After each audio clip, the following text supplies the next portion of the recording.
Buongiorno, ben ritrovati a un nuovo appuntamento con l'informazione di Telefriuli. Apriamo con una notizia di cronaca. Il corpo di un uomo è stato avvistato questa mattina a Marano Lagunare, nelle acque del canale che conduce al porto. A dare l'allarme alcuni pescatori. Si tratta di un sessantenne del posto. Il corpo è stato recuperato dai vigili del fuoco del distaccamento di Cervignano del Friuli. Hanno operato militari della Guardia Costiera di Porto Nogaro. Non ci sono ancora indicazioni circa la sua identità, non risultano in provincia di Udine le persone di cui è stata denunciata la scomparsa di recente. Sul posto i carabinieri della compagnia di Latisana. Da qualche ora appunto sappiamo che si tratta di un sessantenne del posto. Gli aggiornamenti nei prossimi telegiornali.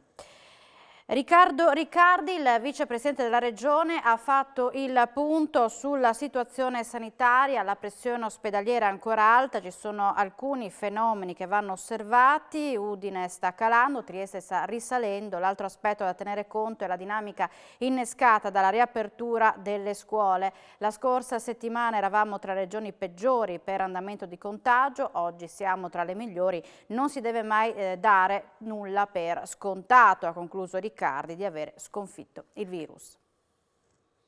La ospedaliera è ancora alta, sta calando. Noi sappiamo perfettamente che la pressione ospedaliera è l'ultimo anello della catena dell'andamento del contagio, quindi vedendo la riduzione del contagio nel tempo dovremmo vedere un calo anche nella pressione ospedaliera, che stiamo già vedendo, ma continua ad avere un andamento abbastanza alto. Adesso ci sono alcuni fenomeni che vanno osservati, perché Udine sta calando, Trieste sta un po' rialzando.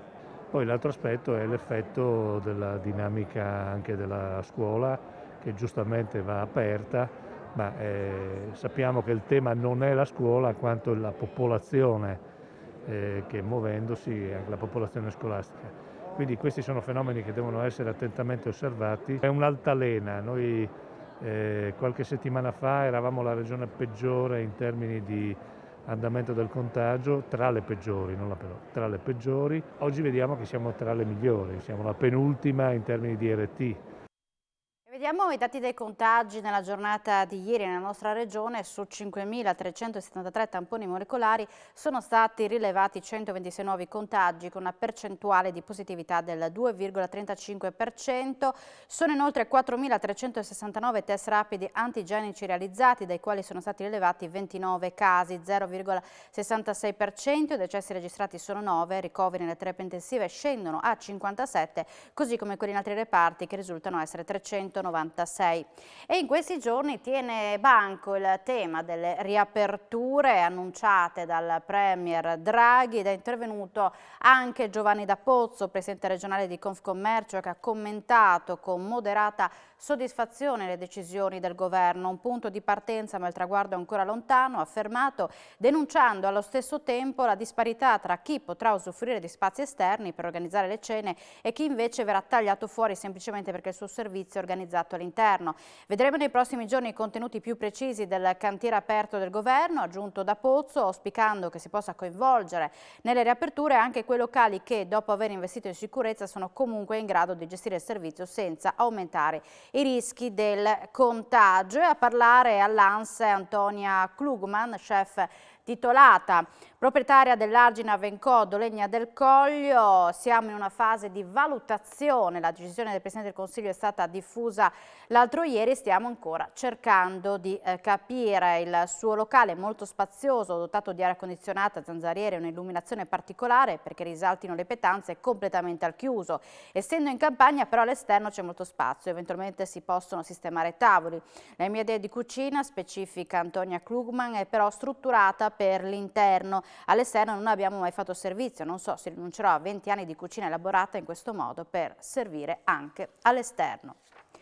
Ore febbrili al CEC in attesa di avere indicazioni sulla riapertura delle sale cinematografiche. Io resto in sala, continuerà a funzionare anche in futuro come proposta complementare.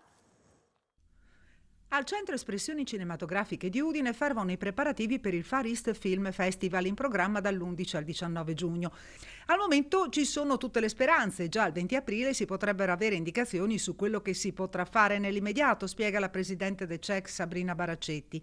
E anche se tutto è in stand-by, l'attività freme e ci stiamo organizzando per essere pronti a ogni evenienza. La pianificazione è fatta e abbiamo lavorato sulla piattaforma legata al festival, continua Baraccetti. Abbiamo sviluppato una specie di library digitale con la possibilità di poter rivedere molti film selezionati al festival. Nelle edizioni precedenti, una volta proiettati al Teatro Giovanni da Udine, non erano più a disposizione. Ora, attraverso questo nuovo spazio, il festival rimane nella sua dimensione fisica e al tempo stesso può proseguire tutto l'anno. La Presidente del CEC sottolinea inoltre la volontà di mantenere attivo il servizio Io resto in sala come proposta complementare, anche quando saranno riaperti i cinematografi. Si è rivelato uno strumento utile, conclude, per mantenere vivo un legame con chi segue da anni la nostra attività. All'inaugurazione della pista di atletica leggera ad Aviano, l'assessore allo sport Tiziana Gibelli ha sottolineato come questo evento sia di buon auspicio per la ripresa della quotidianità. Sentiamo le sue parole. È un buon auspicio, occorre dire che il rifacimento della pista era assolutamente necessario perché questo impianto, che è collegato alla scuola peraltro, serve anche tutti i comuni della Pedemontana. È l'unica pista di atletica che c'è in Pedemontana occidentale, da qui per andare verso Polcenigo e Canela. E mi sembra di buon auspicio anche per le notizie che abbiamo avuto ieri, e cioè che possiamo cominciare a ragionare di ripresa della vita normale delle persone. Io dico sempre in questi casi che la cultura e lo sport sono due parti essenziali della nostra vita, anche se non ce ne accorgiamo. Lo sport è benessere, è qualcosa che ai bambini e ai ragazzi insegna le regole e insegna per gli sport di squadra il concetto anche di lavorare l'uno con l'altro e per l'altro, e per gli sport individuali a sapere quando possono cercare di superare i propri limiti. Grazie a due grandi cantieri, Mortegliano presto uscirà dal buio digitale. Famiglie e imprese potranno usufruire presto della fibra ottica per una veloce connessione di rete. Soddisfatto l'assessore comunale all'attività Marco Guanetto. Pronta per uscire dalla zona d'ombra Mortegliano, che entro 11 mesi godrà della tecnologia portata dalla fibra ottica. A beneficiarne saranno l'80% delle famiglie e delle aziende, grazie a due differenti mega interventi. Il primo in FTTC e di TIM ed è in fase di conclusione, spiega l'assessore alle attività produttive Marco Guanetto. Interessa l'intero territorio comunale. La fibra parte dagli armadi stradali e arriva in case e capannoni con il vecchio doppino telefonico in rame. Il secondo, che è quello che ci farà fare il vero grande passo in avanti nel superamento del divario digitale, è un cantiere che si è aggiudicato Open Fiber dopo aver partecipato a una gara d'appalto per opere da realizzare nelle cosiddette aree a fallimento commerciale. In FTTH si concluderà entro un anno e gli utenti di Mortegliano a quel punto avranno a disposizione una potenza di 100 mega. Rimane da coprire la località di Chiasiellis, ma per il resto del comune i due cantieri permetteranno finalmente ai giovani di studiare a distanza in caso di necessità, agli adulti di operare agevolmente in smart working e alle aziende di crescere.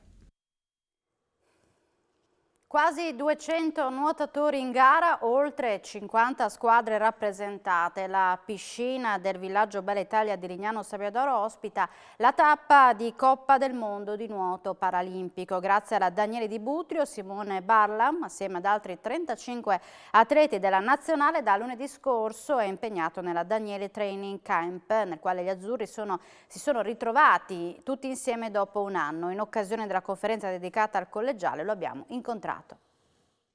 Un anno particolare, molto difficile per gli atleti. Come ci si sta preparando per questo importante appuntamento di Tokyo? Fortunatamente la preparazione in sé, in acqua, non è condizionata dal periodo che stiamo vivendo, perché fortunatamente riusciamo ad allenarci come facevamo in epoca pre-Covid.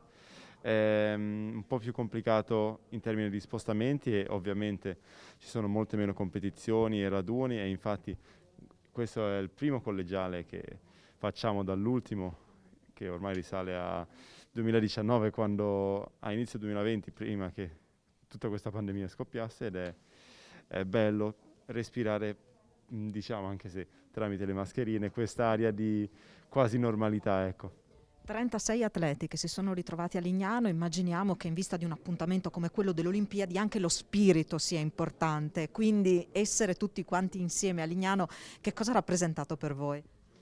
Ha rappresentato un passo molto importante perché noi siamo una grande famiglia e finalmente poterci riunire dopo le tante chiamate Zoom o gli appuntamenti che purtroppo sono mancati, poterci finalmente riunire tutti insieme per allenarci e fare quello che ci piace al meglio delle nostre capacità è veramente gratificante, ecco.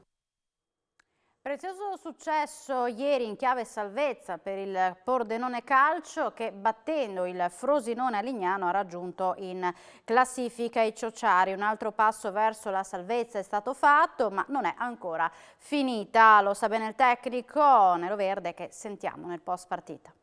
Vittoria fondamentale per i 3 punti che ci permettono di tenere un margine da quelle dietro, dall'Ascoli, di allontanarci di ulteriori 3 punti da Cosenza e Reggiana, ma soprattutto perché ne avevamo bisogno per continuare ad essere convinti, perché io ero convinto anche dopo Cremona che la squadra avesse fatto una buona prestazione contro una squadra in forma e tutto, e quindi avevo ulteriore piacere che questa partita andasse bene non solo per la classifica e per i punti, ma proprio per convincere i ragazzi che stavano facendo bene. Ho trasmesso il fatto e si è visto anche oggi, è già dalla prima quarantella, che fisicamente c'eravamo nonostante tante difficoltà, nonostante il Covid, che forse avevamo tutti un po' pensato di star peggio dal punto di vista fisico, invece avevamo recuperato energie e possiamo ancora crescere in qualche giocatore. Siamo in chiusura, l'informazione ritornerà in diretta alle 19, grazie per l'attenzione, vi auguriamo una buona giornata.